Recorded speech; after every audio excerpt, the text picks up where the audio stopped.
Bienvenidas a todas las personas presentes. Hola Mónica, hola Sochi. Gracias por su tiempo, por su participación y sobre todo por la confianza. También le agradezco la invitación al conversatorio América Via Yala por convocarme y darnos el espacio para hacer posible este encuentro. Y gracias a todas las personas y a todas las fuerzas que están hoy acompañando y siendo parte del encuentro. Bueno, que la verdad que estoy muy contenta de este encuentro y de poder escucharlas a ellas sobre todo. Entonces, brevemente voy a presentar el tema que titulamos Ser un pueblo hoy y después paso a presentarlas un poco más en detalle a Mónica Puleri y a Xochitl Leiva. Los procesos de colonización y los genocidios estatales, de la mano del capitalismo y el catolicismo, significaron una reorganización de las relaciones sociales, humanas y no humanas en nuestros territorios, así como la imposición de un sistema único de conocimiento con formas normativas del deber ser y hacer. Y esta imposición se intensifica cada vez más rápido y siempre en un mismo sentido, amenazando la vida de los pueblos. De forma colectiva, los pueblos resisten, se defienden, crean y recrean nuevas formas de organizarse para evitar, disminuir o mitigar las violencias que afectan directamente la vida, así como las que posibilitan todas las formas de vida. Continúan los asesinatos y persecuciones de las Fuerzas Armadas, de los estados, de grupos criminales con intereses particulares, de sicarios de empresas multinacionales. Continúa la invasión, destrucción y contaminación de tierras y aguas, del aire, de las semillas, de nuestros cuerpos. Continúa la exclusión y discriminación social, cultural, política y económica, y en particular hacia las mujeres originarias. No quieren que existamos, dijo Mónica Michelena, del pueblo charrúa, en el encuentro de la semana anterior con la hermana mapuche Soledad Cayunao.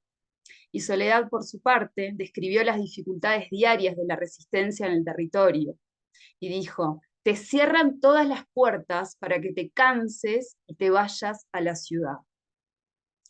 Entonces hoy invitamos a Mónica Puleri y a Xochitl Leiva para conocer las principales dificultades que atraviesan los pueblos a los que pertenecen y con los que trabajan, cada una con diferentes experiencias de vida y posicionadas en distintos territorios, nos compartirán sus conocimientos para poder reflexionar colectivamente. Mónica Puleri Campos es escritora y activista charrúa, defensora de los derechos de los pueblos originarios y pertenece al clan Rualaat en territorio uruguayo. Escribe principalmente narrativa y poesía contestataria. En el 2019 publicó 12 Apóstoles sin religión, donde a través de cuentos breves denuncia las necesidades sociales del pueblo, en particular de hermanas y hermanos del Uruguay profundo. Tanto ella como el clan han recibido más de 15 premios por su trabajo como escritora, así como por su aporte cultural dentro de los pueblos originarios. Participa en diferentes encuentros de escritores e intercambios con pueblos cercanos. En el 2017 crea el Club Melchora Cuenca, siendo una ventana para artistas emergentes, promoviendo el intercambio cultural con otros pueblos dentro y fuera del territorio uruguayo. Y por último y más importante, hoy, junto a su esposo, crían 3 nietas, quienes son el centro de su vida y su inspiración.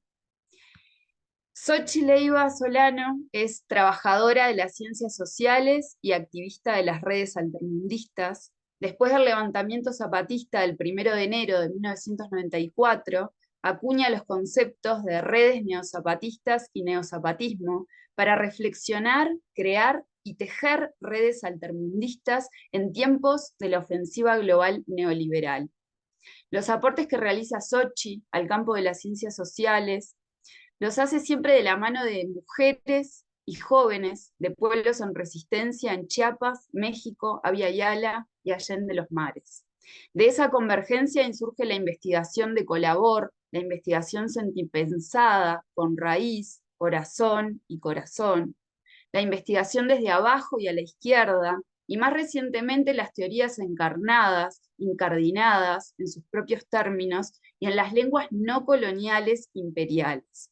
Todo este trabajo se encuentra en el cruce de activismo alter y anti-academia y universidad. Entonces, el encuentro tiene una duración de 1 hora y lo dividimos en 2 partes. Primero tenemos pensado un diálogo entre ellas en base a 4 preguntas orientadoras y luego tendremos unos 20 minutos para preguntas y comentarios del resto de las personas presentes. Así es que comienzo con la primera pregunta. Desde sus perspectivas de trabajo y su lugar dentro de sus comunidades, ¿cuáles son las principales dificultades que atraviesan las mujeres originarias de sus pueblos? Sochi, si quieres comenzar.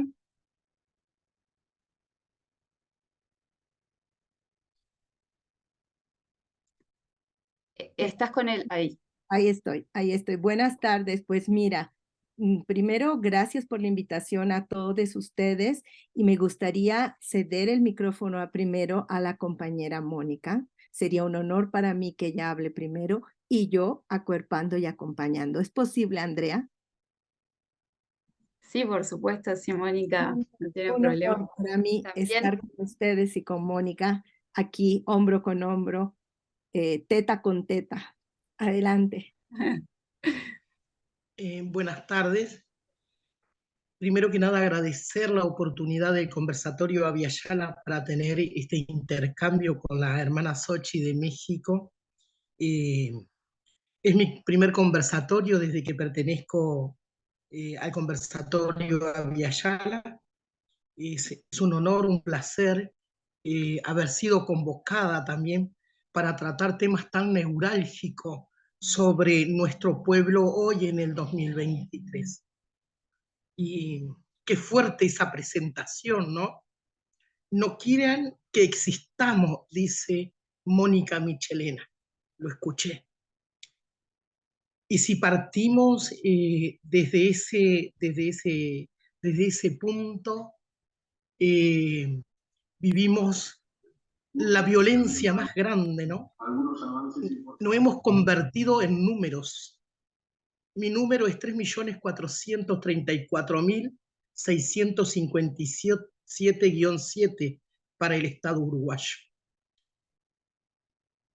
No nos encontramos ante dificultades normales en Uruguay. Sé que en este conversatorio hay personas de diferentes partes de Latinoamérica, donde quizás sus países tengan leyes donde se protege mínimamente a los pueblos indígenas. Nosotros tenemos desde el Estado la agresión de no solamente la invisibilización, sino la negación rotunda a nuestra existencia. Creo que eso es muy fuerte como pueblo-nación, el sentirnos totalmente invisibilizados, no tenido en cuenta, a pesar que ha habido después de la pandemia un antes y un después. Creo que esta pandemia que tanto dividió, que tanto el occidente sigue queriendo matar nuestros territorios, el planeta, nosotros seguimos desde nuestros espacios gritando y pidiendo el derecho a proteger la vida. Siento que nosotras como mujeres hemos estado viviendo momentos difíciles ante la salud, ante las leyes renovadoras del Estado, de las jubilaciones en Uruguay, la reforma educativa, donde totalmente sacan temas como la geografía, la historia, donde ya poco se hablaba y mal se hablaba de la nación charrúa, y se contaba lo que el conquistador quiso contar todavía. Hoy por hoy esta reforma sigue sosteniendo el genocidio que comienza allá en 1828, que continúa en 1831, y hoy, ante esta reforma educativa que vivimos en el Uruguay, nos sentimos no solamente agredidas, sino que sentimos que parte de nuestra cultura queda totalmente invisibilizada. Hay grandes, ante esta pregunta hay muchas cosas que me encantaría contar, pero estamos viviendo momentos de violencia específica, desde la alimentación, con los agrocultivos que están siendo totalmente contaminados, donde la soja está minando nuestro territorio, donde los humedales están queriendo ser combatidos por mejores tránsitos en la vía de acceso a Montevideo. Entonces nos encontramos ante una realidad en el territorio que nuestro pueblo tiene que muchas veces movilizarse, autoconvocarse como con el problema hídrico que estamos viviendo, que lo voy a tocar en una pregunta más adelante.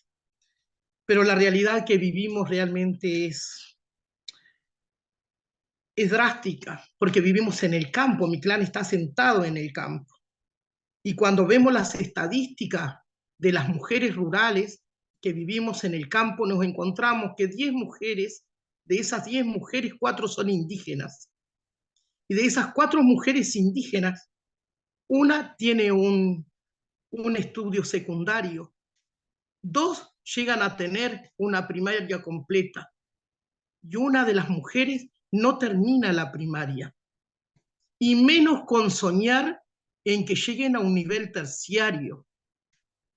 O sea, la violencia que a veces no logramos ver o no queremos ver, a veces silenciosa, no solamente la recibimos de parte de las violencias físicas, sino a través de las leyes. Nos encontramos que aquí en la ruralidad nuestras mujeres es muy, muy escasa, y si lo llevamos a un porcentaje, podríamos decir que un 0,0001% es propietaria de su tierra, cuando 10 criollas quizás sean dueñas de la tierra. Entonces nos encontramos ante diferentes perspectivas también. Y ahí es donde nosotras nos ponemos a pensar en las diferentes oportunidades solo por ser quienes somos, por tener el rostro diferente, por lucir la trenza. O sea, estamos hablando de temas sociales que le competen a la sociedad uruguaya en su conjunto, no solamente a los pueblos indígenas. Creo que la realidad del pueblo charrúa debería de ser tomado por la sociedad uruguaya porque es una nación dentro de otra nación.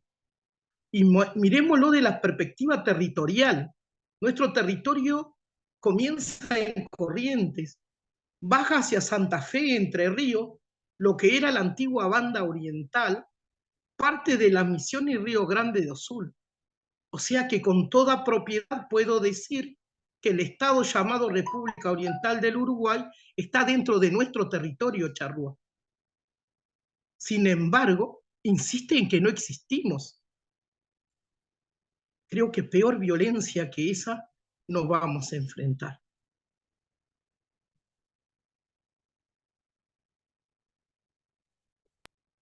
Muchas Paso gracias, la palabra. Moni. Sí. Sochi. Muchas gracias, Mónica, por este arranque. La primera pregunta ante la pregunta es, las mujeres originarias, ¿dónde estamos y quiénes somos? Y eso parece como muy obvio cuando se tiene un territorio, cuando se habla una lengua, cuando se tiene un ombligo enterrado en un territorio que, como Mónica bien dice, ha sido invadido por los Estados-nación y antes por otros invasores. Pero ¿qué ha pasado con todas, todos, todes, las, loas, hijos de los pueblos originarios en diáspora? Y ese es el punto y el lugar desde donde hablo. El proceso de muchas mujeres como yo, que no podemos decir que esta comunidad es nuestro territorio, pero que tenemos raíces mixtecas en mi caso y negras, que hemos ido rastreando a lo largo de nuestra historia, es este otro mundo de mujeres originarias en la diáspora que hemos a lo largo de las últimas 40, 50, 30 décadas reconstruido esas raíces. Y esas raíces y esas ancestralidades que no vinieron de un día para otro, sino vinieron, en el caso concreto mío y de muchas otras, como han pasado procesos como los míos, vinieron de vernos frente a las compañeras zapatistas ese 1 de enero de 1994 y cuando dijeron, nunca más un México sin nosotras, sin nosotros, sin nosotres, diríamos hoy. Y cuando se necesita rastrear las raíces de uno mismo, el proceso es de invisibilización del otro y de invisibilización de uno mismo, de sus propias raíces, porque ha sido creado, engendrado y crecida en el marco de las ideologías nacionales mexicanas. Entonces, quisiera yo poner este primer punto en esta pregunta. ¿Qué está pasando con las mujeres originarias? ¿Cuántas mujeres en la diáspora, tanto originarias como afrodescendientes, estamos en el rescate y en la búsqueda de esas raíces que se nos ha negado, que nuestras propias familias han negado y que la formación de nuestros estados-nación, ahora de una manera bastante institucional y constitucional, empiezan a reconocer? En el caso mexicano, ahora hablamos de afromexicanos, hay reformas constitucionales, reconocimientos constitucionales, pero estamos hablando desde tiempos de la esclavitud hasta hoy. Y varios y varias de nosotras estamos rascando esas raíces afrodescendientes negadas, incluso sobre las propias raíces indígenas que entraron al discurso nacionalista indigenista mexicano, diciendo en la fórmula de que éramos el conjunto, el resultado de español e indígena. Pero lo negro, lo afrodiaspórico, lo africano, la afrodescendencia estaba totalmente.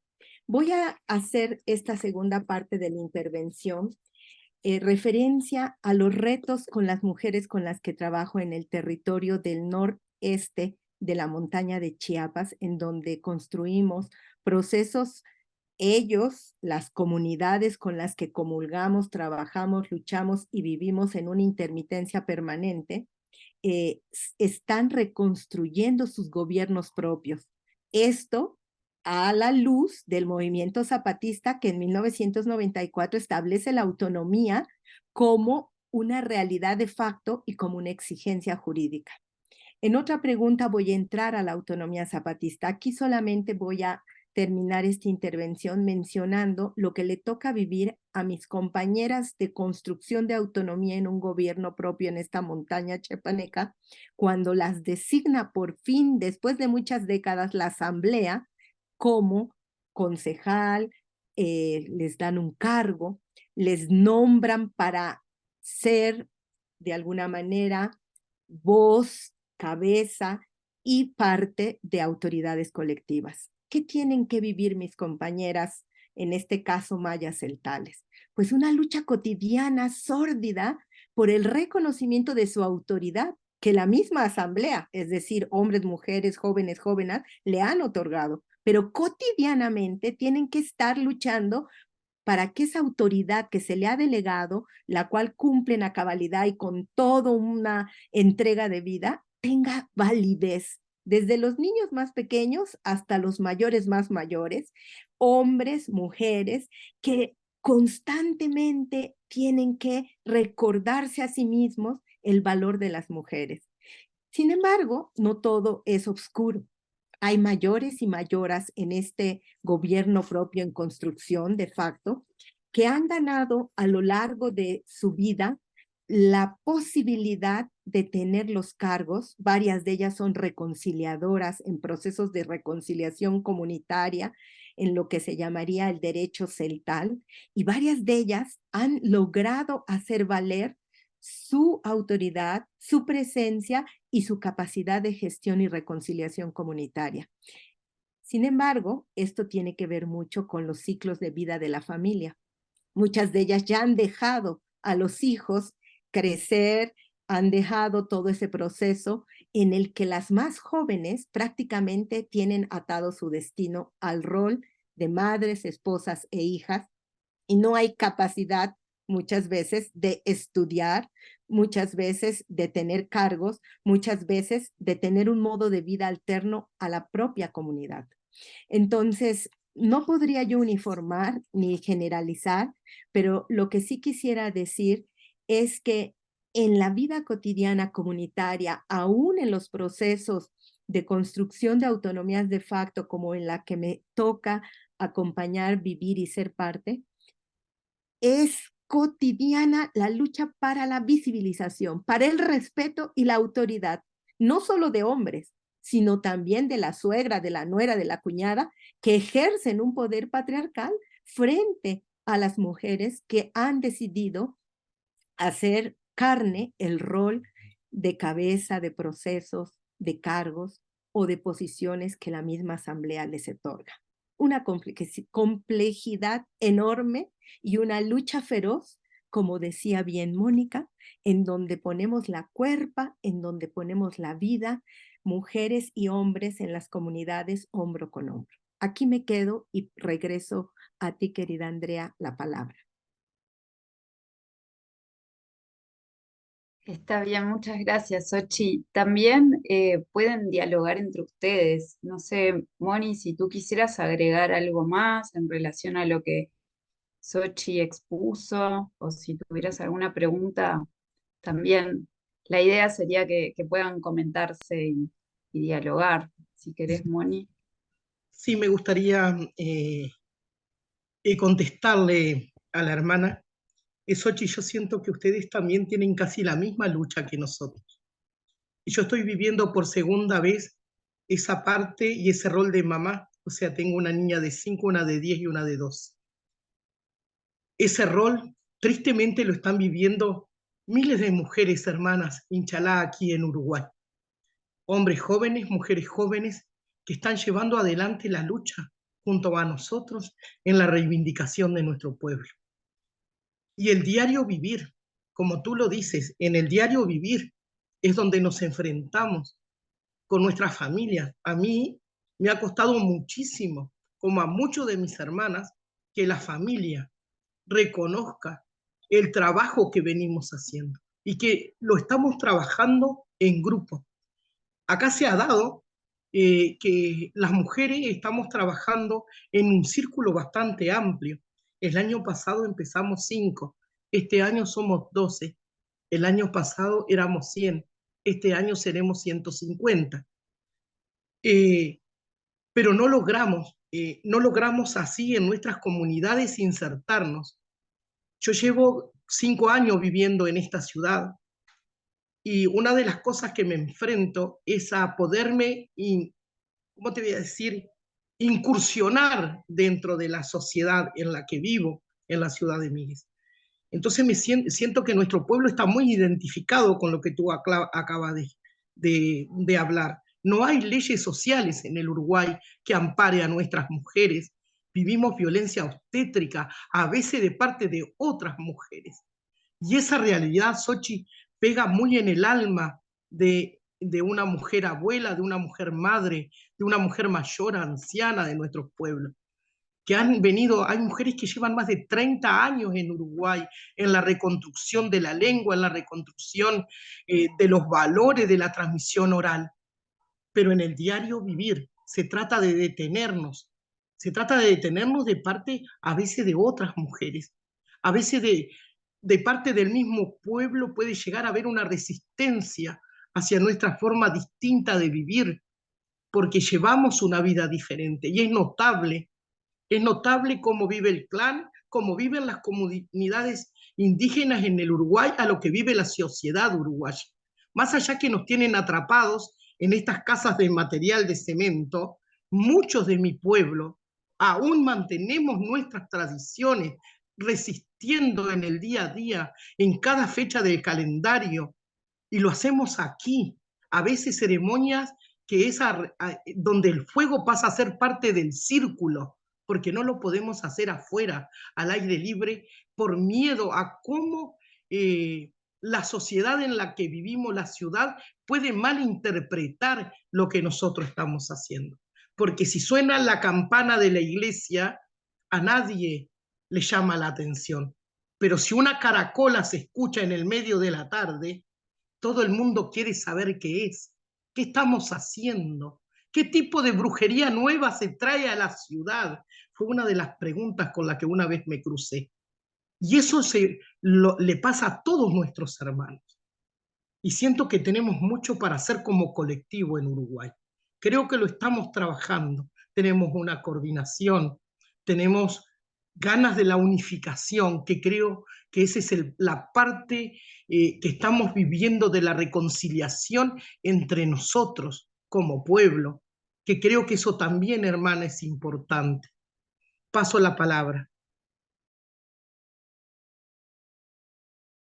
Bueno, muchas gracias por el intercambio que tuvieron.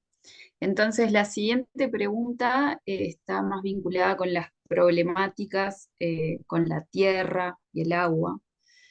A partir de sus experiencias, ¿qué significa la lucha por la tierra y el agua en sus territorios? Y si quieren contar un poco de cómo se articulan también esas diferentes luchas. Quien quiera comenzar, tome la palabra.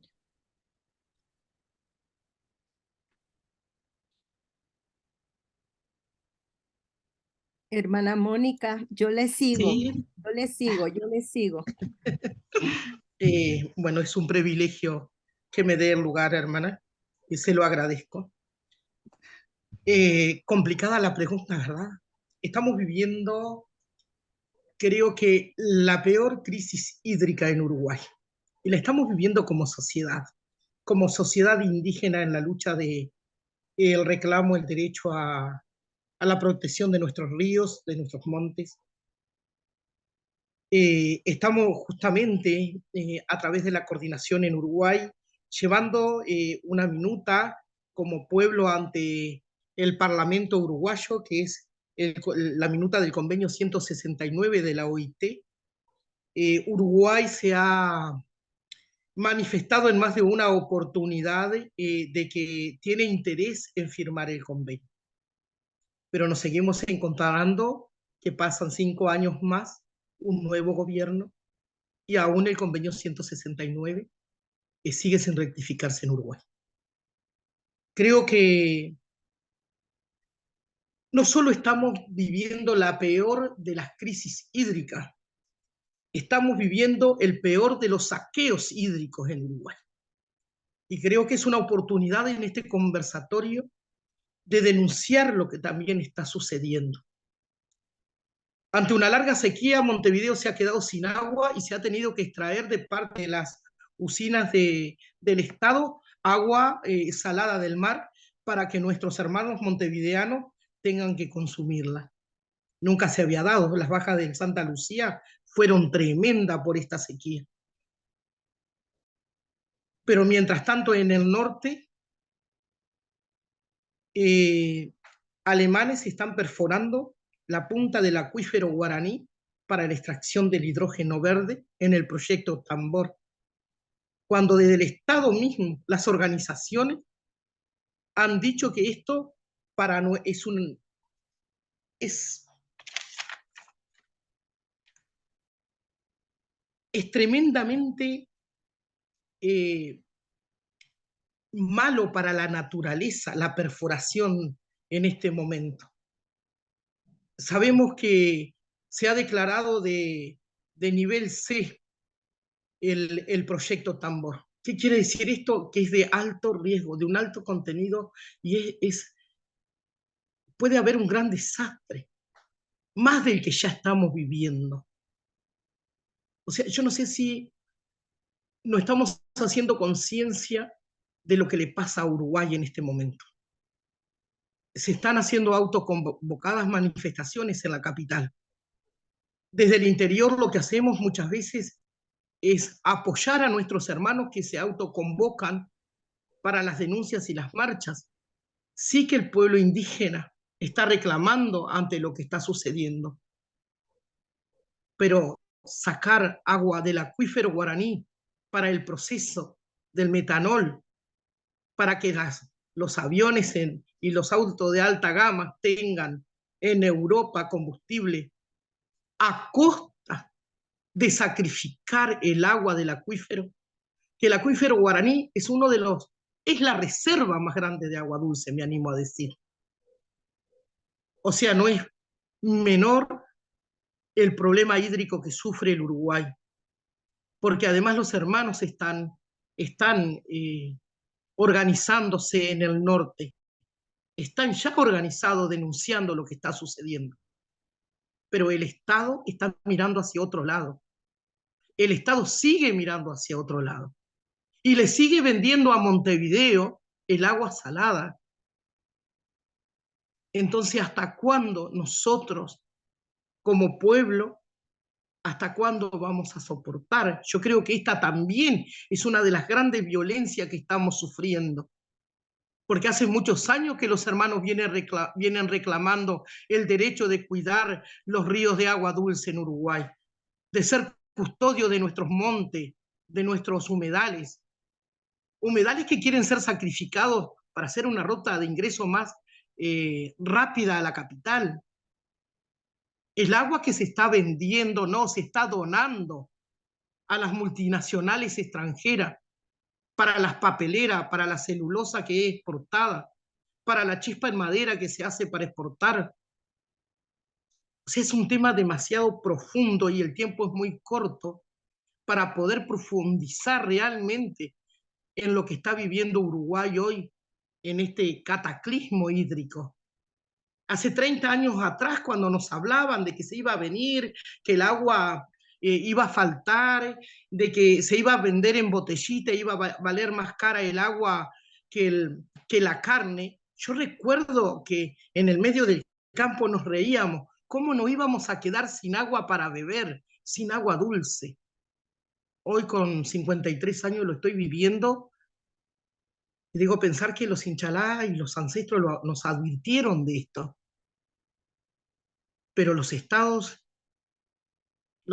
consumistas, estos sistemas de consumo planetario, no solo se están robando el agua, nos están robando la vida, el derecho a vivir, nos están enfermando. Miles de niños en Montevideo están sufriendo de colapsos por la presión arterial, nuestros ancianos. Entonces, el problema hídrico de Uruguay es muy serio. Y está bueno de que esta pregunta haya sido realizada. Porque creo que en el contexto que estamos viviendo hoy, es un atentado de parte del Estado a la vida de la población uruguaya. Y principalmente de los pueblos indígenas. Principalmente de los pueblos indígenas. Nosotros vivimos aquí la necesidad de tener que trasladar el agua a través de tarrina, lo hace el municipio, a diferentes chacreros, a diferentes lugares donde hay un ranchito donde los pozos están secos. Aquí en el interior hay pozos secos. Recién estas son las primeras lluvias importantes que recibe nuestro territorio. El agua que tenemos en la escuela, en la cual regamos nuestra huerta, que es del proyecto Defensa del Territorio, estamos usando agua de un pozo semisurgente porque no hay agua. O sea, ese pozo también está corriendo el riesgo de que se seque. Esperemos que estas últimas aguas puedan salvarlo, pero debemos de pensar ampliamente en las cosas que podemos hacer. Y creo que somos las mujeres, como guardianas de la naturaleza, las que debemos levantar nuestras voces también en el reclamo y en denunciar lo que está pasando con el sistema hídrico en Uruguay. Paso la palabra. Muchas gracias, compañera Mónica. Las mujeres guardianas de la naturaleza. Imagínense esta escena. La semana pasada, en la península de Yucatán, en la parte maya, en un territorio urbano, pero ocupado por los mayas. Los compañeros, después de muchas décadas, los jóvenes, artistas, poetisas, profesionales de la comunicación, comunicadores, activistas, organizan junto con una universidad un foro. Este foro, que es un festival para celebrar la vida, se enfrenta a realidades concretas de muerte. Y esas realidades concretas de muerte tienen nombre y apellido. Acabar con las abejas a través de la presencia y la acción de Monsanto en la parte de Jopelchen, Campeche. La polinización no se lleva a cabo como se venía realizando, porque las abejas no solamente son lindas por su mielecita, sino son polinizadoras, dadoras de vida y regadoras de vida. Y se va la lucha de estos pueblos mayas, campechanos, peninsulares, gana en los tribunales y después, cuando se tiene el resultado del tribunal, no pasa nada. Y la gente que se moviliza, que no deja de luchar, que se organiza masivamente en la región, sigue exigiendo que se cumpla lo que en tribunales se dijo y se ratificó, que es que no es posible estar con toda esa tecnología agrotóxica porque mata a las abejas y mata la vida. Pero eso no es todo.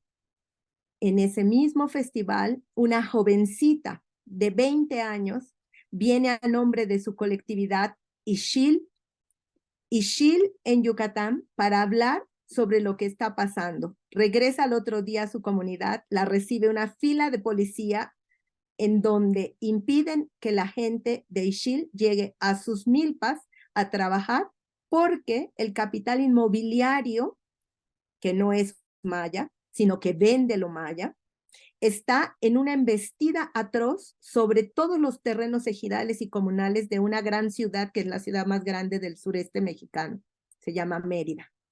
Y no solo eso, las granjas porcícolas en una sociedad que tiene la comida de la carne como algo importante, pero carne de cerdo, que había venido siendo parte complementaria de su nutrimento, hoy, ante el crecimiento acelerado de la ciudad, ante la llegada del capital de todo tipo y de todos lados, desarrollan granjas intensivas para que a través de esas granjas intensivas se pueda vender carne con, por supuesto, elementos químicos para que rápidamente los puercos encerrados crezcan, y todo el manejo de la granja porcícola va hacia los mantos freáticos, que son fundamentales en toda esa península de Yucatán para poder hacer correr, conectar las aguas internas, que además están ligadas a todo lo que es el proceso de las aguas de consumo en esa zona peninsular calcárea. Pero eso no es todo. Eso es solamente parte de la embestida del capital financiero inmobiliario, del capital de las granjas intensivas. El gobierno de la cuarta T, que es la cuarta transformación, que es la izquierda convertida en gobierno, con 30 millones de votos puesto en las elecciones, está desarrollando un plan nacional en base a su noción nacionalista desarrollista, en donde los polos de desarrollo económico están ligados a la llegada de megaproyectos y de lo que se considera la manera de conectar no solamente el Istmo, que es la parte, la cintura de México, el sur de México, sino con toda la red ferroviaria del continente para poder hacer no solo el manejo de los lindos turistas, sino el fluido de los materiales de los que México exporta.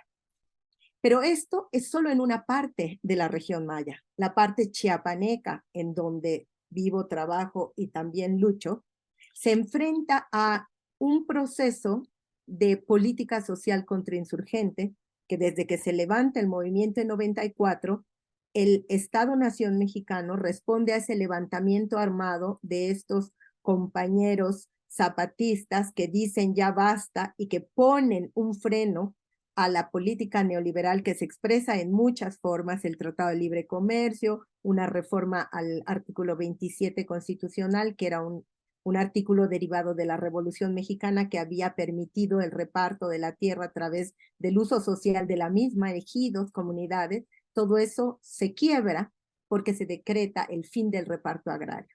¿Qué pasa? En ese contexto del 92-94, estos campesinos indígenas en el sur de México dicen basta. Reclamamos 11 demandas para todos los mexicanos y derivan en un proceso de autonomía. Todo esto lo platico porque, como dijo Andrea, la lucha que hoy se está dando es de manera integral. Lo que planteaba la compañera Mónica sobre la dramática situación en la que se encuentra el agua lleva a condiciones de guerras del agua, que eso lo oíamos en Bolivia como algo que había pasado allá y que estaba lejos de nosotros. Hoy la guerra del agua se expresa en que en los altos de Chiapas, donde hay una capital regional muy importante, la principal consumidora del agua de los manantiales es Coca-Cola y tiene un pacto político con comunidades indígenas en donde se reparten una serie de beneficios puntuales, escuelas, caminos, para seguir no solamente extrayendo el agua principal de los montes sagrados, de las montañas sagradas de esta parte de este Valle Central, sino que también de los pozos de las comunidades. ¿Y cómo entran a esas comunidades? Pues a través de ir comprando, de ir tomando, cooptando líderes indígenas que van beneficiándose. ¿Y por qué van beneficiándose? Porque hay una cultura de la corrupción, una cultura del clientelismo y del corporativismo que está metido en el tuétano de muchos habitantes. Frente a eso están los movimientos autonómicos. He mencionado varias veces el movimiento zapatista, pero tendría que cerrar esta intervención hablando de cómo a partir de ese movimiento se genera lo que se llama el Congreso Nacional Indígena, que es uno de los pilares del movimiento indígena nacional que está en una lucha anticapitalista. Ellos hablan desde el 2016 hasta el 2021, plantean 29 espejos de la resistencia, en donde muestran quiénes son en concreto esos agentes del capitalismo global neoliberal invadiendo sus territorios y cómo los están resistiendo. Ahí me quedo para hablar de esta, ya no hablamos de cambio climático, sino de colapso climático y colapso civilizatorio, en donde lo que la compañera Mónica y lo que aquí he tratado de resumir es fundamental para seguir en la defensa por la vida. Regreso la palabra. Gracias. Gracias, Xochi. Moni, ¿tú quisieras agregar algo más o pasamos a la siguiente pregunta? Entonces, bueno, esta pregunta dice así: ¿qué formas concretas toma la violencia institucionalizada hacia sus pueblos? ¿Cómo es la criminalización y otras formas de violencia, ¿no? Moni, ya mencionaste varias formas de violencia, pero bueno, de pronto quisieras profundizar en otras, creo que es una buena oportunidad. Gracias, Andrea. Partamos que la máxima violencia es la negación por parte del Estado. El hecho de querer silenciarnos, de habernos mantenido durante tantos años silenciados, ¿no? Con esos pactos de silencio que teníamos los pueblos indígenas dentro de nuestras propias colectividades, que ha costado 30 largos años de lucha a los hermanos para que hoy haga una nueva apertura y podamos entre nosotros poder compartirnos. Creo que esa es la para compartirnos como pueblo, con ese conocimiento ancestral que trae cada comunidad, cada clan. Creo que es algo histórico que estamos viviendo. Pero qué violencia más grande que la de tu matria o tu patria niegue tu existencia. Qué violencia la alimentaria, la violencia alimenticia que estamos viviendo hoy.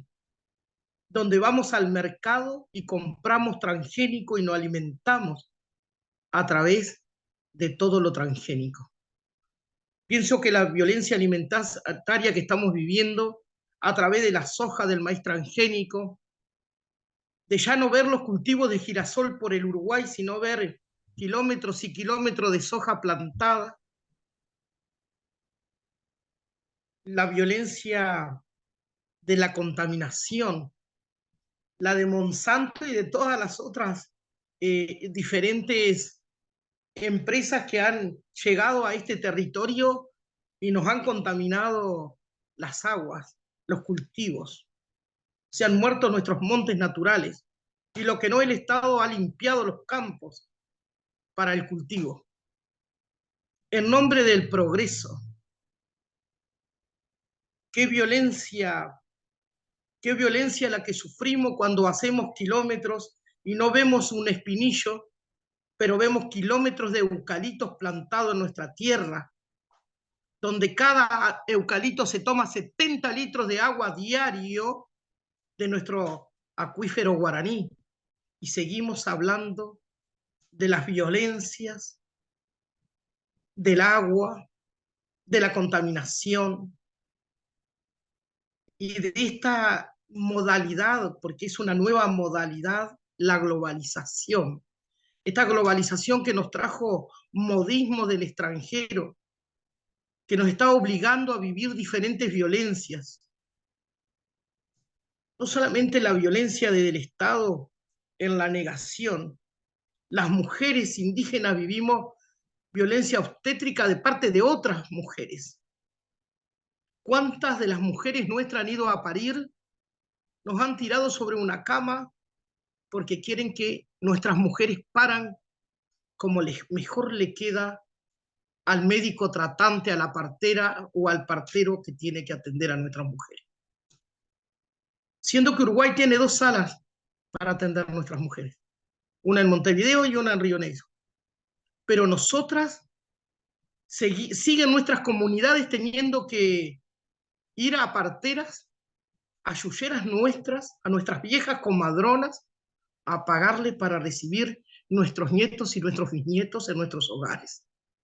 Porque la violencia institucional en el ministerio que vivimos las mujeres, a veces de parte de otra mujer, porque la obstetra a veces es mujer, pero no sé qué es dónde calza la diferencia en este estado uruguayo de nosotras las mujeres indígenas y de la mujer afro o de la mujer criolla venida de la Europa.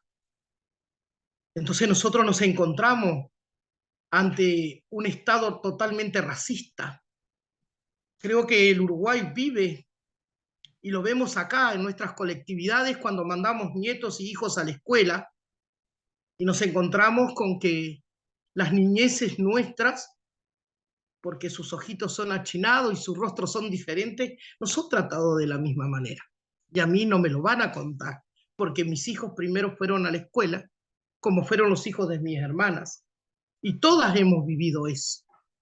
Esa persecución dentro de las escuelas primarias, en el secundario, esa violencia de destrato a través verbalmente, no solo físicamente, verbalmente, de nuestras niñeces apedreadas afuera de las escuelas. Y que se puede comprobar lo que estoy diciendo, la información, en cualquier informativo local del Uruguay, donde la violencia en las calles ha ido en aumento. Hoy por hoy dice que la globalización y la droga es lo que nos mantiene en este estado de violencia. Yo creo que en Uruguay el racismo también es parte de la violencia diaria que vive el pueblo charrúa. Y lo vemos manifestarse no solamente en los centros de estudio, lo vemos en los centros de trabajo. Las violencias cuando la empleada doméstica, que la mayoría de nuestras mujeres trabajan como empleada doméstica, a veces abusadas sexualmente por los patrones, hoy en el 2023. No es parte de la historia esa. No es parte de la historia cuando nos repartían por las estancias como manceba, como regalo del traidor a los grandes hacendados. hoy en el 2023. Mujeres acosadas sexualmente. Esa es una realidad que viven nuestras mujeres. Quizás esperaban que hablara de otras violencias,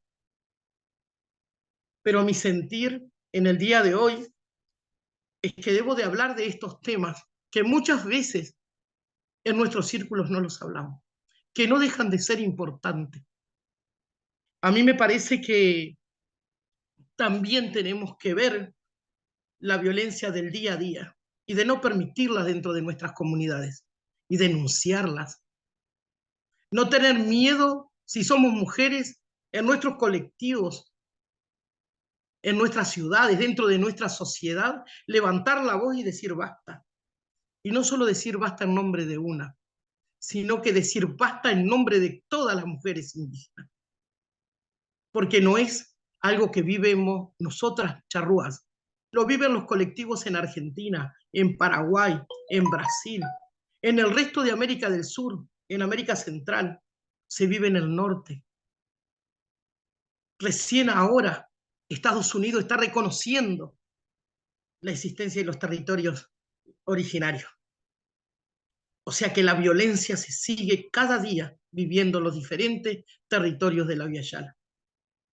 Y no lo vamos a parar si nosotros no somos los que nos ponemos de pie como pueblo. Y tenemos armas. Creo que tenemos herramientas suficientes en nuestras manos en el 2023, como la tecnología, los diferentes grupos a través de la cultura, para ir restaurando estas grandes heridas que tiene nuestro pueblo. Porque estamos sangrando como pueblo, estamos desmembrados como pueblo, porque así nos dejaron, cuando nos detestaron de allá y nos sacaron y nos arrancaron del pecho de nuestras abuelas. A nuestras abuelas las arrancaron del pecho de sus madres. Y nosotros traemos esa carga histórica. De esa violencia histórica también hoy la sufrimos. Como pueblo, nos niegan nuestra identidad. Esa es violencia. La peor violencia que un ser humano puede sufrir es que nos nieguen nuestra propia identidad. Entonces, ahí es donde tenemos que hacer un parate como pueblo. Ahí es donde tenemos que profundizar realmente y decir basta la violencia, a todo el tipo de violencia, a la agraria, a la alimenticia, a la obstétrica, a todas las violencias. Estamos cansadas, porque eso es lo que buscan, como dijo la hermana Soledad en el conversatorio anterior, buscan cansarnos, buscan subyugarnos, buscan silenciarnos, y nosotras no estamos dispuestas como pueblo a silenciarnos.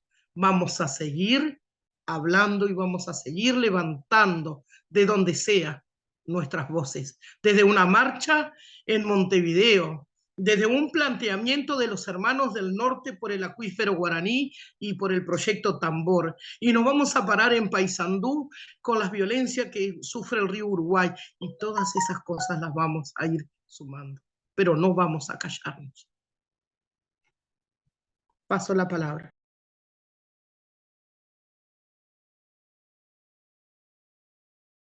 Xochi. Es que estas palabras de la compañera Mónica resuenan muy claramente con lo que los zapatistas y las zapatistas dijeron cuando desde el propio Congreso Nacional Mexicano afirmaban nunca más un México sin nosotros, sin nosotras. Y el movimiento que se genera a partir de una lucha anticapitalista, que eso es súper importante decirlo, el movimiento indígena mexicano es muy amplio, muy diverso, pero esta ala es anticapitalista y a la vez, en 2017, las mujeres zapatistas afirmaron que luchaban contra el capitalismo patriarcal y machista. Para que en 2017 las mujeres zapatistas, campesinas, indígenas, dijeran, exacto, hermana, exacto como lo está mostrando en la pantalla la hermana Mónica.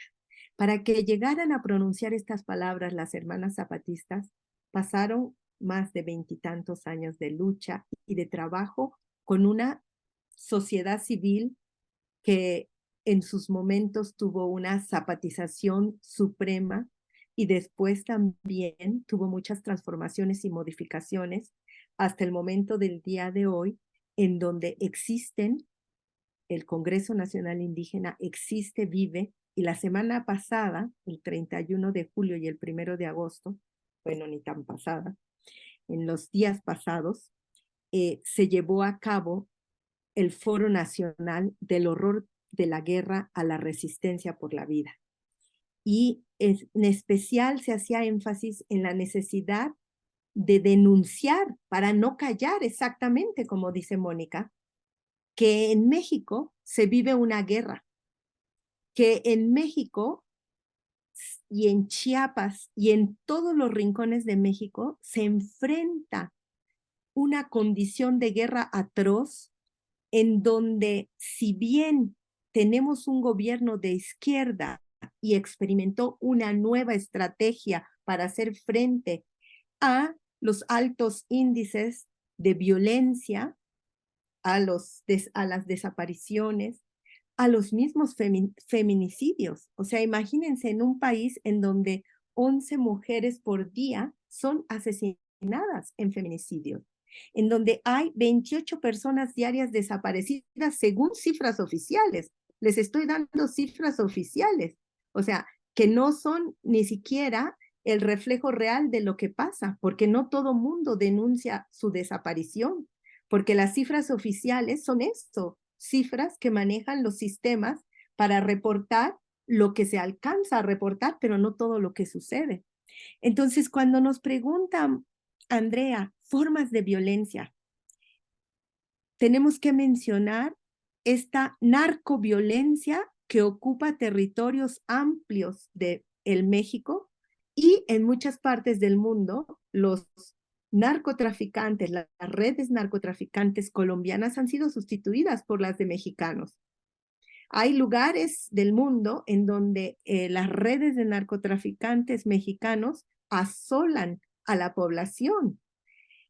La violencia paramilitar, que no es reciente, sino que tiene una larga historia en México, ya no me voy a remitir al 68, con toda la represión al movimiento estudiantil, sino a los paramilitares de nuevo cuño que se expresan en la masacre de Acteal en 1997, en donde se asesinan a mujeres, niños e incluso mujeres embarazadas indígenas en los altos de Chiapas, en una población, en una organización que se había manifestado simpatizante de las demandas políticas del zapatismo.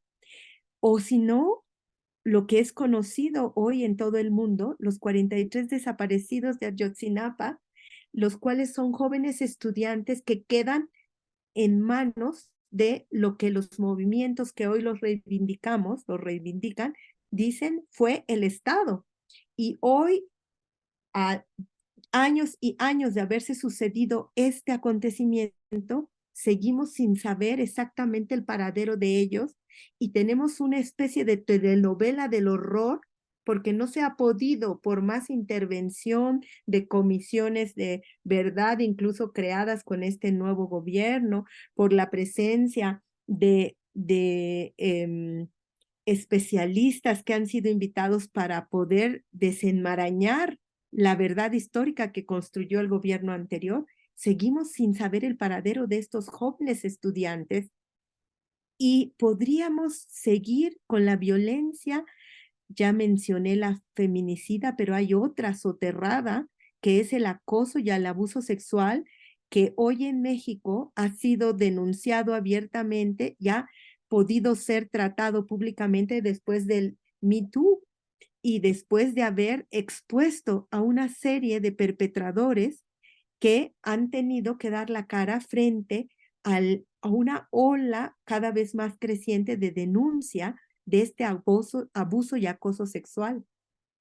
Y no se diga los juvenicidios y lo que es el ataque de la violencia a la diversidad sexual, que también se hace oír cada vez más y con más fuerza, en donde hay grupos indígenas que también se reivindican parte de este movimiento LGTBIQ y más, en donde la diversidad sexual toma las calles y reclama alto a la violencia contra nuestras cuerpos y nuestras opciones de vida.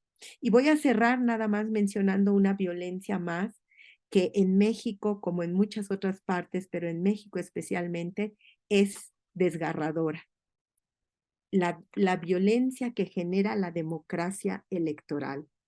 Porque la democracia electoral suena muy bonito, porque nos pretende, nos presenta una posibilidad de convivencia, pero en la práctica, la democracia electoral, voy a hablar para este caso de México, es un mercado del voto, es un espacio de compra y venta de almas, de conciencias, y es un lugar en donde se crean mafias, en donde se busca la comercialización de lo más importante que tenemos como seres humanos, que es la dignidad.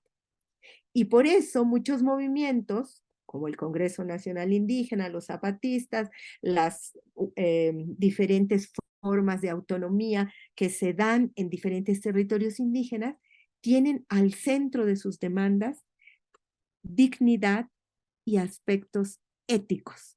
En un país en donde la corrupción, el clientelismo y el corporativismo ha sido lo más antiético posible.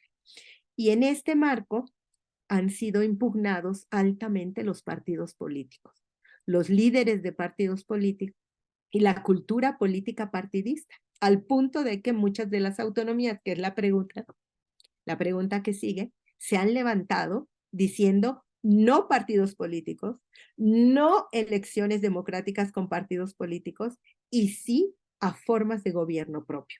Y yo ahí me quedo porque enlaza con lo que la compañera Mónica nos decía al principio sobre esta necesidad de decir, aquí estamos, así somos y así luchamos.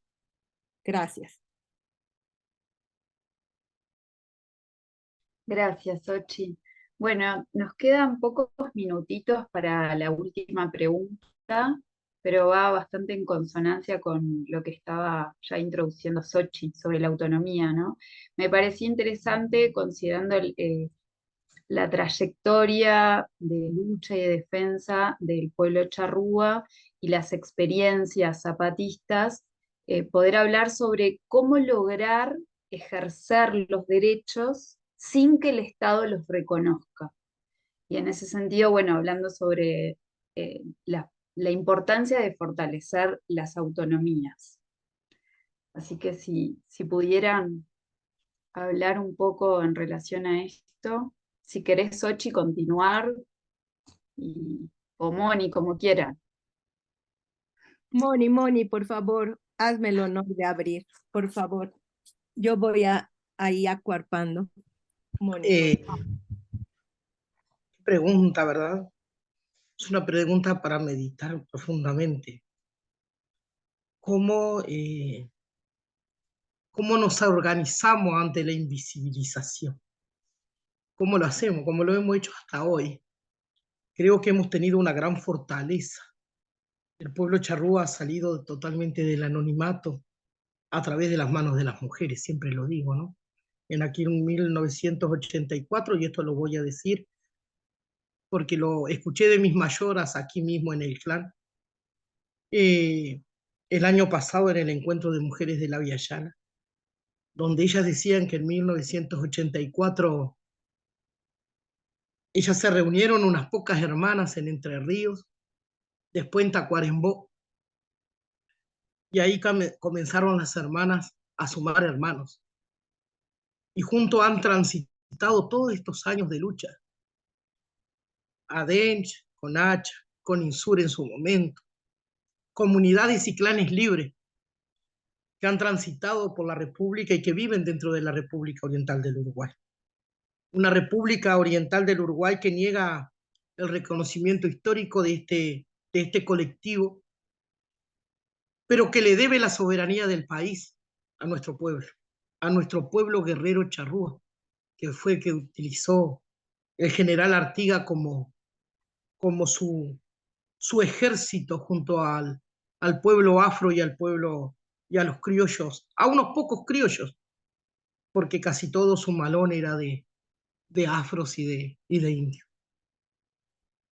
Hoy, ante esa reconstrucción histórica que están haciendo nuestros hermanos, que nuestro clan toma como posta para continuar, nos organizamos últimamente con las hermanas, con los hermanos, en diferentes colectivos, donde en algunos tenemos coincidencias y en otros no, pero donde la unificación en este momento está siendo ese hilo conductor para que nosotros podamos, como pueblo, enfrentar y mostrarnos a través de diferentes disciplinas, a través del arte, a través de la política, que es muy resistente a nuestras mujeres y nuestros hombres, pero que lo podemos hacer.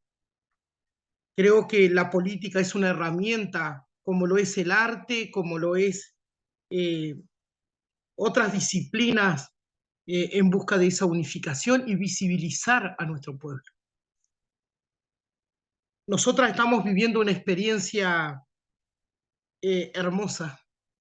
5 mujeres éramos el año pasado de 5 colectivos diferentes.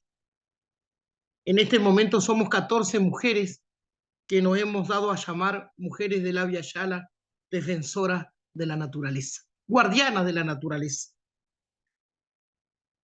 Creo que en un año de trabajo se han logrado avances importantes, como que hoy entidades del Estado estén apoyando nuestro encuentro de este año cuando nos reunamos a recordar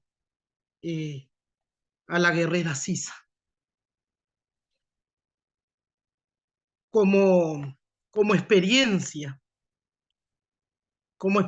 ha sido muy importante la búsqueda de escucharnos entre nosotros y tratar de llegar a puntos en común y que esos puntos en común sean para nuestro pueblo realmente la unificación. Soy muy joven, digo siempre, yo tengo solo 53 años y espero que a mis 83 pueda ver no solo de pie a mi pueblo charrúa, no solo de pie al pueblo boán, al pueblo minuán, al chaná, al arachán, esas etnias que caminaron por estas tierras hace más de 5.000 años. Hoy que sean los puntos de encuentro para fortalecernos y que esos puntos sean los que nos llevan a sentir como realmente late el sonido del corazón ante tanta violencia de parte del Estado y del planeta y de estos, como decía Sochi, de estas democracias inventadas que lo único que hacen es fomentar las violencias. No estoy contra la democracia, pero sí contra todo aquello que genere violencia. Y voy a pasarle aquí la palabra a Sochi, porque creo que esta pregunta es más bien para llamarnos, para tratar de sentirnos y para que como pueblo nos sientamos unidos, hermanados. El conversatorio ha sido muy importante para mí como mujer, pero creo que también para mi clan. Somos de los que pensamos que trabajamos en conjunto, nada hacemos solos. Todo lo que se trabaja, todo lo que se proyecta, se ha hecho de mano de todos los hermanos. Adench, Conacha, Comunidades Libres, Cumpampa, está ahí siempre apoyando. Esos clanes de mujeres que van en la lucha de la preservación de nuestro territorio. Creo que eso es lo más importante, sentirnos y sentirnos unidos, como pueblo, como hermanos, como latinoamericanos, como americanos. Paso la palabra. Sí, de verdad, como usted dice, hermana Mónica, tenemos que reinventarnos en una fraternidad que ya no es ni siquiera la de las izquierdas de los siglos pasados, del siglo pasado, de una fraternidad que nos pone en el plano de habitantes del planeta Tierra frente a la posibilidad de exterminio, no solo de la humanidad, sino del planeta todo, y quedar, digamos, como especie desaparecida. ¿Cuándo empezó la vida? ¿Cuándo empezó la civilización? ¿Cuándo empezó? Todo empezó, por lo tanto puede acabar. Y el acabarse no es algo muy lejano si seguimos con el modelo capitalista, neoliberal, cis heteropatriarcal, racista, colonial, en el que vivimos y en el que estamos y al cual muchas veces reproducimos con nuestras simples existencias, que resultan ser alimento cotidiano de esos sistemas de muerte. ¿Cuántos y cuántas de nosotras vivimos una vida en donde cada minuto de nuestro ser se oponga a la reproducción de esos sistemas de muerte? Qué complicado es, más allá del color de la piel, de la raza, qué complicado es poder poner la cuerpa en cada minuto y decir, aquí no pasará este y aquel otro proyecto de muerte. Y ahí las autonomías que conocíamos todavía hasta el siglo pasado tenían mucho que ver con esta mirada estadocéntrica. Es decir, las autonomías indígenas que conocíamos, o las autonomías universitarias que conocíamos, o las autonomías del sabor que ustedes quieran, tenían que ver mucho con ese otorgarse a alguien el derecho a ser autónomo. Y cuando aparecen los zapatistas y no proceden por los acuerdos de paz firmados, y hay la traición de los acuerdos de San Andrés, y no se puede establecer el ideal de los acuerdos que se firmaron, que era reconocer en la Constitución una autonomía que permitiría el florecimiento jurídico legítimo de esos pueblos, pues entonces se va por la autonomía de facto. Y la autonomía de facto resulta siendo una afrenta total a la autonomía estadocéntrica, porque no es el Estado-nación ni los organismos internacionales con sus maravillosas leyes la que otorgan. Es la posibilidad de crear otros mundos posibles hoy, aquí y ahora, entre nosotros, más allá del Estado-nación. Eso cuesta vida, eso cuesta sangre, eso cuesta juventudes, eso cuesta generaciones. Y como dice la hermana Mónica, ¿qué es lo que vamos a ver? Digo, si todavía hay planeta Tierra en las próximas décadas, como resultado de estas apuestas. ¿Qué es lo que están viendo los zapatistas en el caso concreto? Una violencia atroz, permanente, de muchos tipos y con muchas sutilidades, desde las abiertas con los grupos indígenas campesinos que entran en el juego contrainsurgente paramilitar, hasta las formas más sutiles de cooptación a través de políticas sociales que parecen de izquierda, lindas y buenas. ¿Por qué no vamos a tomar un plan de tal cosa, un proyecto de cual otra? Pues porque todo eso te va involucrando y te va haciendo cómplice de algo mayor que se llama política social contrainsurgente, desarrollo nacionalista. Entonces, ¿dónde está la posibilidad de nuestras vidas de ir más allá de los límites que nos pone el Estado-nación? Casi es imposible. ¿Quién no tiene aquí un pasaporte? ¿Quién no presenta un pasaporte al salir de su país? ¿Alguien podría salir de su país sin pasaporte? Ni se nos ocurre. Estamos en una crisis civilizatoria en donde los imaginarios son los límites de nuestra propia imaginación y en donde la posibilidad de juntar luchas, en el caso chiapaneco, se ha dado por esta autonomía encarnada de facto y sin permiso que rebasa los límites del Estado-nación. Y sin embargo, los que llegan a los territorios zapatistas tienen que tener su pasaporte. O sea, son las contradicciones en las que vivimos, son las contradicciones, pero ahí está la posibilidad de tejer luchas. ¿Quién está muy cerca del zapatismo? Muchísima gente. Voy a citar solamente una lucha que se encuentra en el camino porque también está más allá de los estados-nación, y es la lucha de los kurdos que enfrentan 4 estados-nación, de las kurdas, de las mujeres y los hombres y otroas kurdos que enfrentan 4 estados-nación al mismo tiempo en la invisibilización de la que Mónica nos hablaba, de 4 estados-nación, y en una larga historia de lucha política, de lucha armada y de lucha de dignificación y de liberación y emancipación. Ahí está el verdadero reto, y con eso termino. No para los zapatistas, no para las kurdas y los kurdos. Ellos enfrentan su lucha y, como dicen los zapatistas y las zapatistas, cada quien en su tiempo, en su espacio y en su geografía le toca librar la batalla para desde ahí levantar esos mundos otros posibles aquí y ahora. Gracias, Andrea, gracias, Mónica, gracias, conversatorio. Aquí lo dejo y muy agradecida. Muchas gracias, Xochi. Bueno, entonces ahora, si les parece, nos tomamos unos 15 minutos para preguntas de las personas aquí presentes, preguntas, comentarios, entre ustedes también.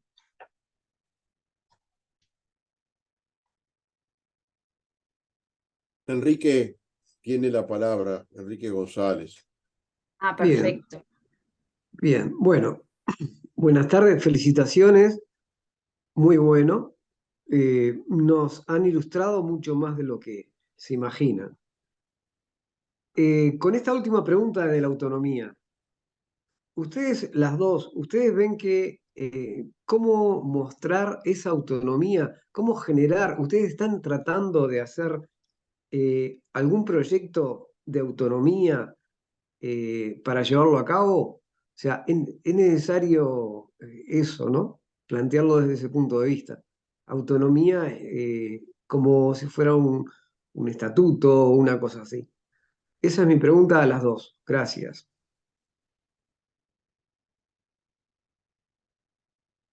Excelente la pregunta, Enrique. Ay, perdón, se me cayó el teléfono. Xochi siempre me está dando el primer lugar. Ahora soy yo la que tomo la posta para contestarte. Nosotros nos consideramos un movimiento totalmente autónomo. El clan Rualaat es un clan formado no solamente por nosotros 5 aquí presentes dentro de la cabeza del clan, sino que tenemos más familias. Un sobrino y su esposa y sus 2 niñas son parte del clan. Tengo una hermana del corazón, del caminar, que también, después de muchas experiencias, ella integra el clan. ¿Somos realmente un clan de sangre? Sí lo somos. ¿Cuál es nuestra autonomía? Es el generar. Nosotros estamos generando desde el clan la participación de los demás colectivos. O sea, como clan tenemos la autonomía de llevar adelante proyectos y terminarlos. Pero no nos olvidemos que un proyecto siempre parte del colectivo. Nosotros estamos trabajando en la Escuela 38 con defensa del territorio como ser. Lo aprobó el Ministerio de Educación para que este curso sea dado durante este año en la Escuela número 38 del Colorado. Pero ¿cómo llegamos a este proyecto? Llegamos a este proyecto después de haber pasado por muchas experiencias y por muchos contenidos que tiene el clan a base de que los demás hermanos han colaborado, ¿no? El año pasado, durante todo el año, se dieron los talleres de sangre indígena de manos del delegado de FILAC, el Inchalá Javier Delgado, con los hermanos que vinieron desde Conacha a dar los talleres, y de ahí nace el encuentro después de las mujeres de la Via Yala, donde las hermanas de Jumpampa traen el proyecto Defensa del Territorio. Cuando la maestra directora nos visita en uno de los talleres de sangre indígena, le encantó la temática, y este año, el año pasado ya habíamos dado como clan tallado en madera, y este año decidimos ampliarlo. ¿En qué? En defensa del territorio, el trabajo de las hermanas de Jumpampa.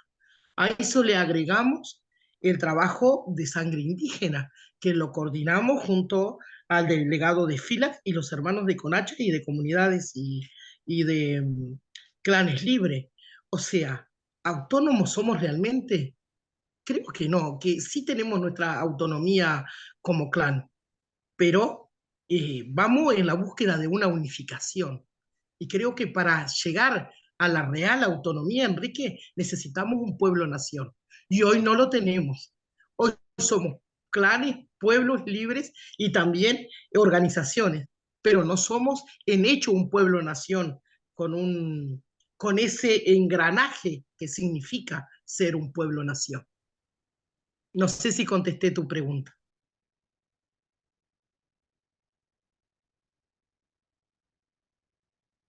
Sochi, si quieres también contestar. Sí, ahora en esto de las posibilidades, decía Mónica, solamente en colectivo.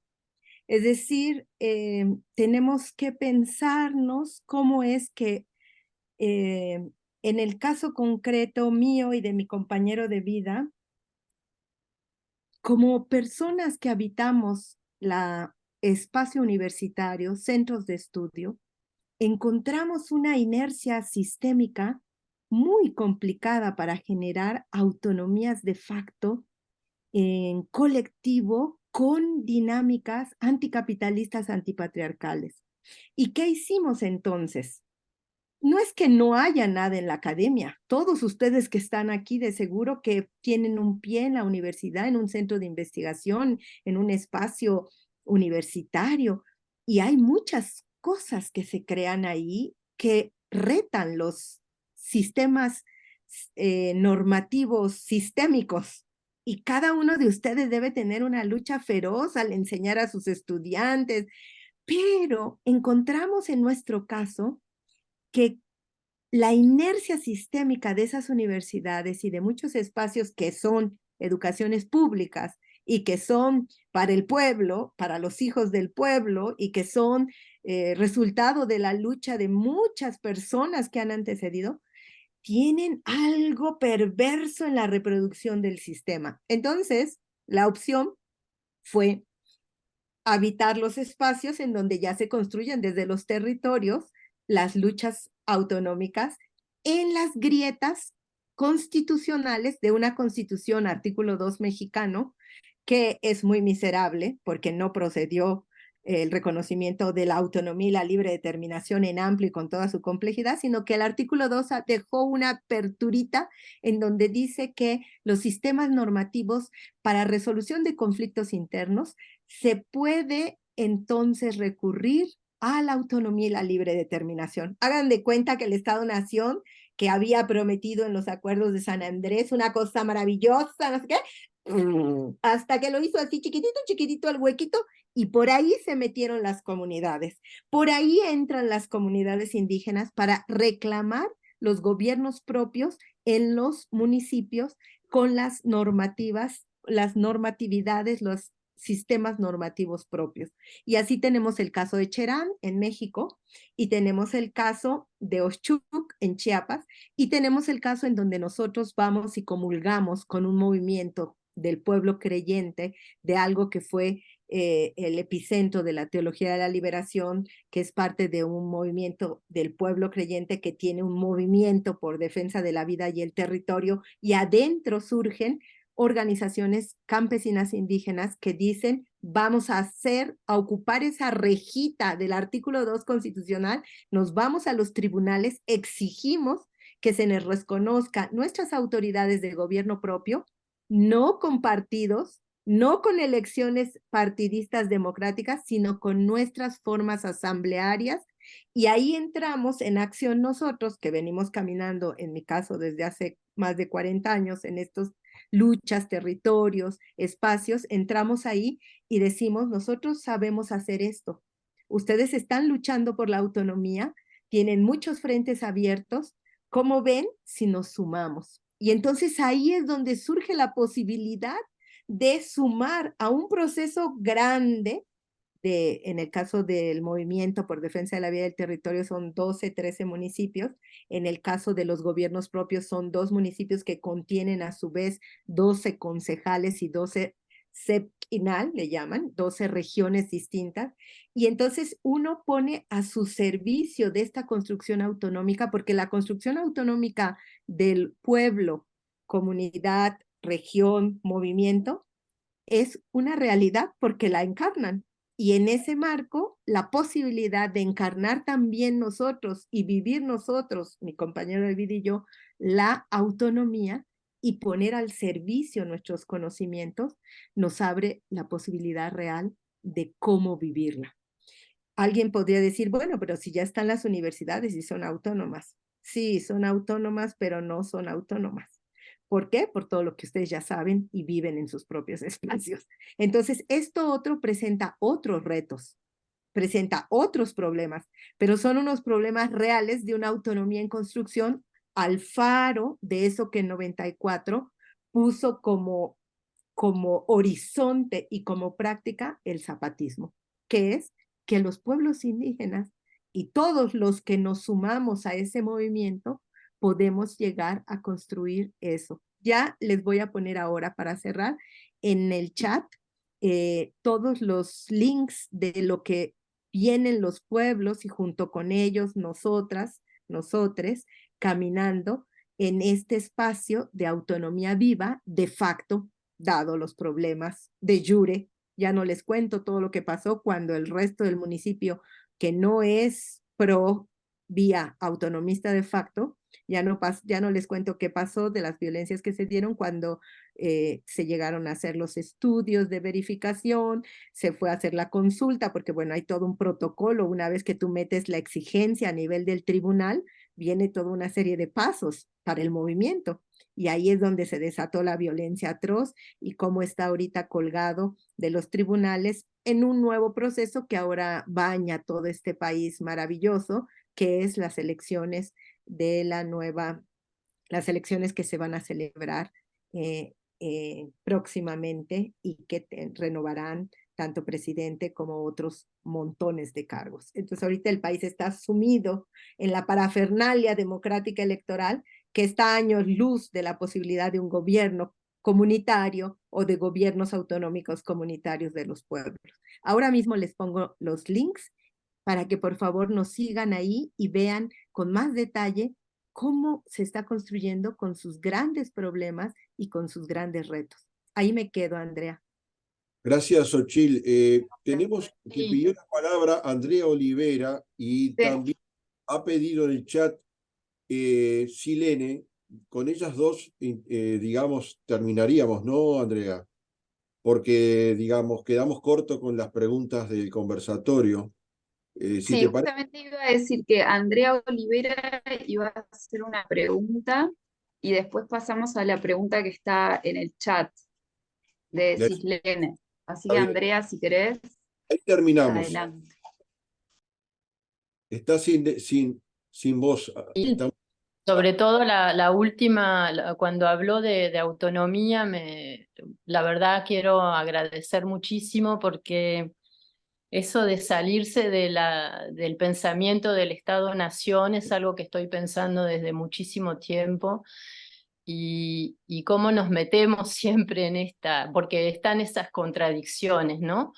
Y me parece que eso que logró el movimiento zapatista es esa inclusión de que gente se puede sumar a esos valores que son de decirle sí a la vida y de querer resistir y luchar, y esa es un poco mi identidad, resistencia y lucha en contra de este sistema patriarcal, heteronormativo, racista, sexista, clasista, bueno, todo lo que dijimos, colonialista, y muchas veces me pregunté de qué soy ciudadana, de dónde soy ciudadana yo. Nací en Uruguay, mis padres tuvieron que exilarse a Suiza por la dictadura, en Suiza no era más uruguaya, en Suiza no nos daban tampoco la identidad, y yo dije, ¿y qué es? Y este mundo, ¿yo cómo me identifico? Capaz que por eso después decidí estudiar, hice antropología, y de pronto vine acá para conocer los valores del pueblo charrúa, porque yo me identificaba con los valores de lo indígena, me parecía que era lo más cercano de mis valores, de lo que es estar no en contra de la vida, pero por la vida y por no autodestruirnos, ¿no? Y por eso fui buscando y me encontré con todo el mundo. Mónica Puleri todavía no la he conocido, pero conocí a Mónica Miquelena y vi que había muchas otras personas que estaban acá, y hice un camino con ellas que me ayudó mucho también con mi vida, y quería agradecerle a Xochitl porque me siento que integrada en todo lo que dijo, y de ser parte de un movimiento que está tratando, que es un desafío hoy en el mundo que tenemos, porque si no se va a acabar, es de salirnos de este sistema y encontrar otro. Encontrar, digamos, tenemos valores y hay muchas cosas que están pasando en el mundo que no se saben porque los medios no comunican, ¿no? Las cosas lindas que pasan.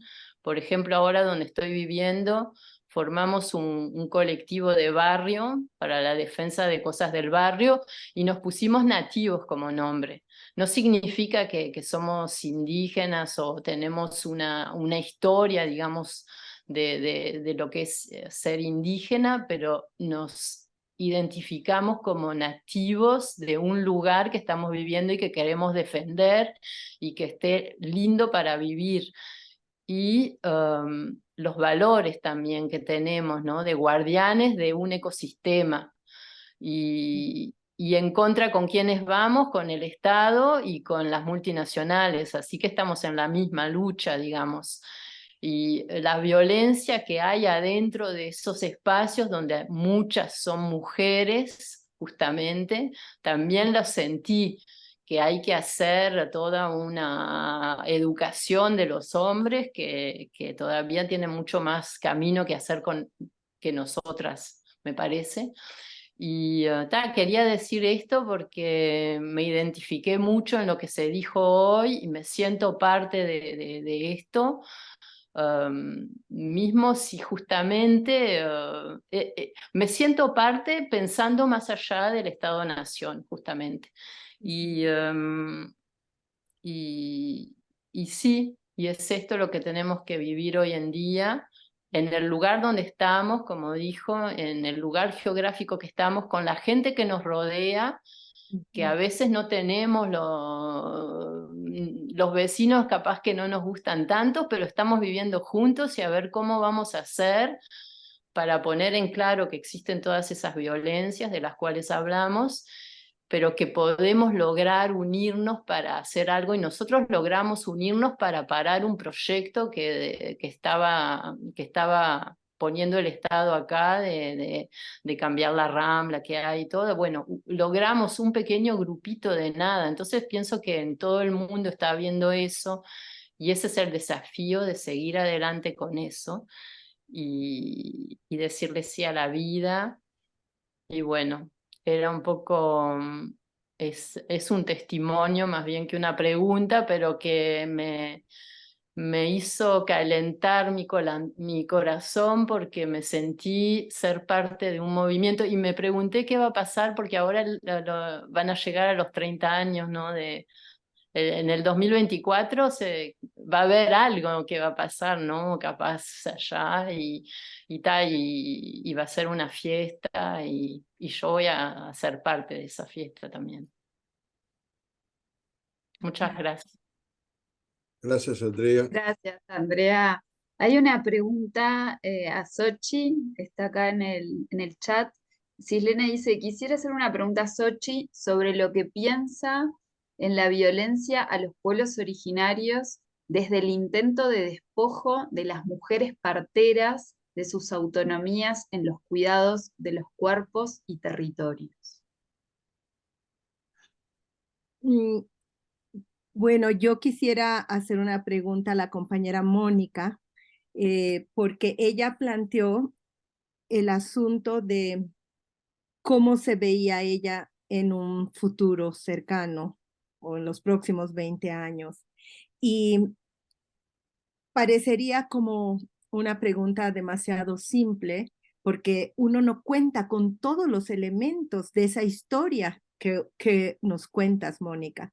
Entonces, si parece tonta la pregunta, es ¿qué posibilidades hay de verdaderamente crear un movimiento que acuerpe la sociedad civil uruguaya, más allá de toda la gente que está en este momento aquí y que por supuesto son cómplices, compañeros de viaje, pero ¿cuál es tu percepción del resto de la sociedad y de la posibilidad de que se unan ante pues una crisis planetaria inminente? ¿Cómo lo sientes? ¿Cómo lo vives?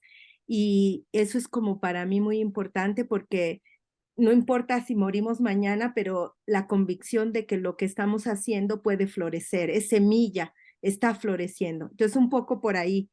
Y respecto a la pregunta, no sé si vengo después de Mónica o cómo hacemos para que yo dé su... Me gustaría mucho saber cómo lo está pensando ella, mirando, visionando, decimos acá.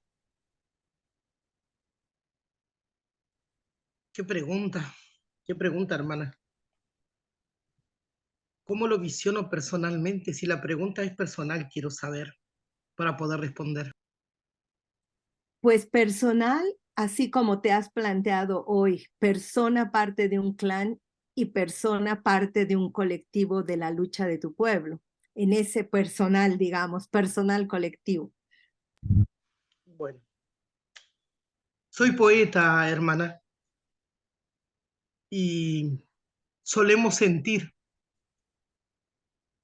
Y cuando el poeta siente y cuando logramos vivir el dolor de nuestros hermanos, cuando logramos palpar a través de la voz muchas veces de lo que están viviendo nuestros hermanos en territorio, cuando llega a la mitad de la noche un llamado de auxilio de un hermano que simplemente necesita que otro hermano lo escuche, o cuando por ahí en un diálogo se comienza en un grupo una discusión entre dos hermanos y nos ponemos, como decimos, nos apasionamos. ¿Cómo veo mi pueblo? Siento y siempre digo que necesitamos educación, que nos falta educación como pueblo, que debemos de autoalimentarnos, que debemos de proyectarnos en una unificación hacia el futuro. ¿Cómo veo mi pueblo? Lo veo fuerte. Yo no veo un pueblo débil, veo un pueblo con mucha promesa, con mucha juventud, con muchas mujeres tomando la posta de nuestras mayoras, con jóvenes que desde los círculos de mujeres nos gritan: quiero morirme con 17 años, denos un motivo para seguir viviendo. Ese grito me caló hasta los huesos el año pasado, cuando aquella joven de 17 años nos miró a la cara y nos dijo: denme un motivo para seguir viviendo. Y allí las presentes, más de 70 mujeres, nos miramos entre nosotras. Y ahí sale ese grito que hoy podemos decir: reclamamos el derecho a ser las guardianas de la memoria, de los ríos, de los montes, porque allí está la memoria sembrada de nuestro pueblo. Siento de que en 30 años más, si no nos acobardamos, podemos llegar a tener una autonomía como pueblo charrúa, como pueblo nación.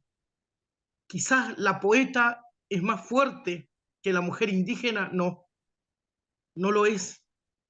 pero como mujer indígena trato de ver a mi pueblo a través del arte, a través de esa creación que podemos formar entre todos, entre todas, entre todes. El tener el clan, una vocera de 13 años, a mí me da la energía suficiente con este cuerpo enfermo de continuar la lucha, de transmitírsela a mis hermanas, de pensar que un día este planeta vamos a ser los hombres, mujeres, los todes indígenas, los que le vamos a dar a este planeta la oportunidad, pero no debemos acobardarnos. Somos un pueblo guerrero, somos un pueblo que tenemos la oportunidad de decir estamos de pie y presente. Ellas, ellos, todes. Entonces lo veo vivo, lo veo en movimiento. Siento que mi pueblo está en movimiento. Somos un pueblo de movimiento y crecimiento. Hay muchas niñeces, más allá que estén naciendo por debajo de la línea de la pobreza, de que nuestros jóvenes estén presos culpa de la droga, que nuestros ancianos estén subsistiendo más allá de esta violencia de la reforma jubilatoria en Uruguay. Yo sigo confiando en mis mayoras, en mis ancestros y en las juventudes, en las niñeces de mi pueblo, para continuar la lucha. Sí lo veo, hermana, sí lo siento de que no es inútil lo que estamos haciendo. No importa lo que tengamos que sacrificar, familias, muchas de nosotras estamos sacrificando familias, hijos, nietos, bisnietos, pero en este momento de la lucha a mí eso no me interesa. No me interesa si tengo una televisión de 52 pulgadas. A mí me interesa que este 2 y 3 de septiembre, cuando nos juntemos como hermanas aquí, podamos tener nuestro arroz y nuestro poroto. Entonces sí creo en mi pueblo y sí lo veo levantado y de pie. No sé como un pueblo ya nación, pero que en 30 años vamos a estar más fortalecidos, sí, lo creo, porque los jóvenes siguen pidiendo auxilios. Y mientras los jóvenes nos llamen y nosotros los grandes estemos dispuestos a escucharlos, mientras nosotros estemos dispuestos a guiarlos y no a ser líderes amenazantes o el yoísmo nos gobierne, vamos a ser un pueblo-nación de pie en 30 años. Sí lo creo, hermano. Paso la palabra. Gracias, de verdad es para también nutrir las venas avialescas de esta lucha y también para responder a la compañera con una pequeña palabra de cierre. Las parteras, dadoras de vida en las comunidades donde a mí me toca trabajar, luchar, vivir, transitar, existir, son parte fundamental de la lucha por la vida, de la lucha por nuestras cuerpos y de la madre tierra. Están siendo amenazadas permanentemente por la institucionalización desde los gobiernos que quieren ahora formar parteras como proyectos institucionales. Pero los movimientos de médicos y parteras indígenas de Chiapas se han enfrentado a la bioprospección y se han enfrentado también a estos programas de gobierno que quieren institucionalizarlas por una simple y sencilla razón. El don de partera se sueña. Es parte de una vocación que nace de tu conexión con el cosmos y de tu herencia ancestral. No se puede enseñar en una universidad, no se puede, si tú quieres ir a una universidad, puedes ser médica, doctora de la medicina occidental o medicina herbolaria, pero partería, han dicho las organizaciones de médicas y parteras indígenas de Chiapas, es parte de este cosmocimiento que es algo más que el simple conocimiento. Y con esto cierro. Muchas gracias. Muchas gracias, Xochi. Muchas gracias, Moni. Entonces, bueno, me parece que ya tenemos que ir cerrando el conversatorio porque nos pasamos un poquito más de una hora. Yo les agradezco enormemente por el tiempo nuevamente y por la confianza. Y bueno, creo que fue un intercambio muy interesante para cada una de ustedes, para Sochi, para Moni, ¿no? Poder intercambiar sobre las experiencias de sus pueblos y conocer mejor eh, las problemáticas que viven, las dificultades diarias.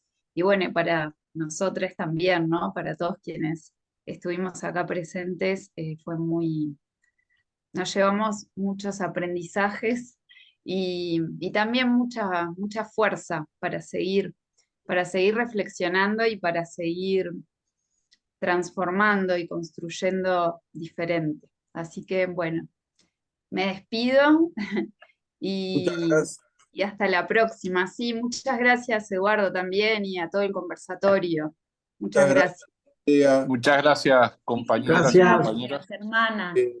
Y Gracias. gracias a Xochitl y a Mónica y a ti, Andrea, especialmente a las tres por vuestra palabra. ¿Y querías decir algo?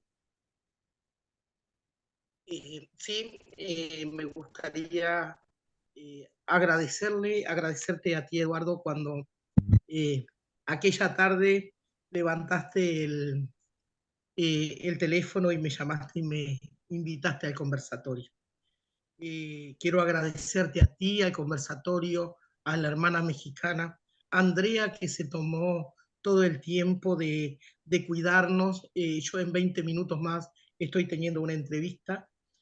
Agradecerles. Pero antes de irme quisiera compartir con ustedes, sin abusar del tiempo de la hermana, algo que escribí ayer en un momento de inspiración.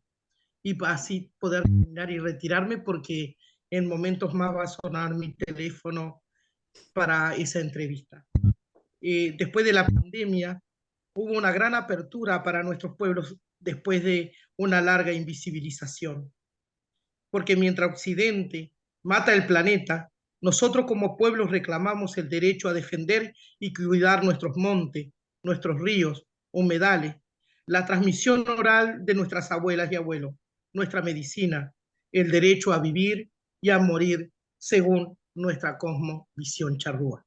Gracias a todos por el tiempo y me gustaría quedarme hasta el final, pero el deber me llama y gracias a cada uno. Igual te Gracias, seguimos, Moni. Mónica.